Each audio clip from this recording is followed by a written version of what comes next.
Heather, Cheryl. This is her world that we explore. The thing about this world is that since it's a product of her mind, her imagination, a lot of elements of the story are left mysterious. Names, events, people, everything is very loosely knit together, with the one main string being Harry Mason. Without Heather, there is no world. Without Harry, there is no purpose. Harry first meets Cheryl as a ghost on a swing set.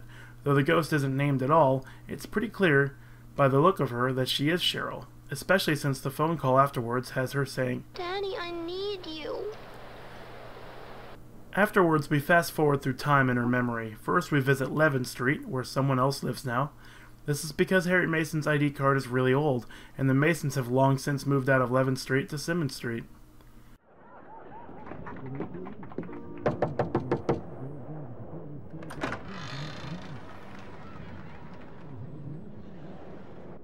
Are you okay, son?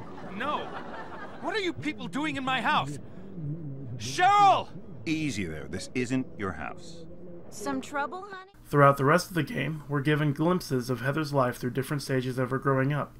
First, it was as a 7-year-old girl at a swing set. Then we get mention of her at a log cabin where she attended a party with some other, presumably older kids.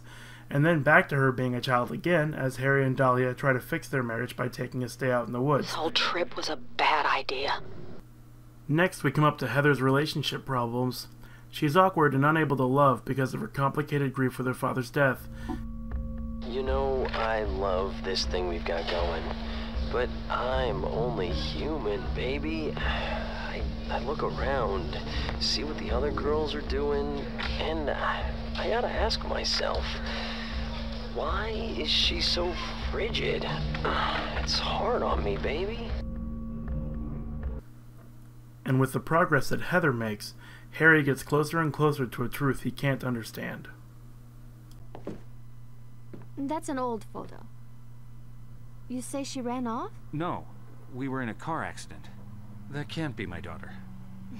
How many Cheryl Masons could there be in a small town like this? She even looks like you. There is a resemblance, but my Cheryl's just a kid. You don't sound so sure. Come on.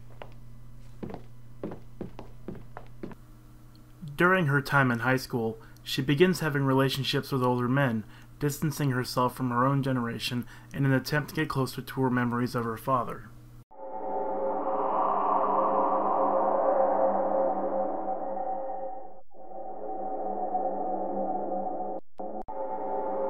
Eventually, Heather is brought to therapy sessions that don't work out, until the one that starts this game.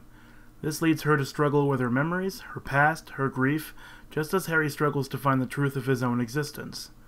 In the end, Heather understands herself, ends her delusions, and is able to move on. Knowing all that we know about Harry and Heather, it's real easy to put the rest of the game in its place, since all the characters between the two Masons, excepting Dr. Kaufman, are just phantoms of a broken memory. Anything they can contribute to the overall plot ends with them when they leave the story. Most everything here is speculative or simply a tool to move Harry forward.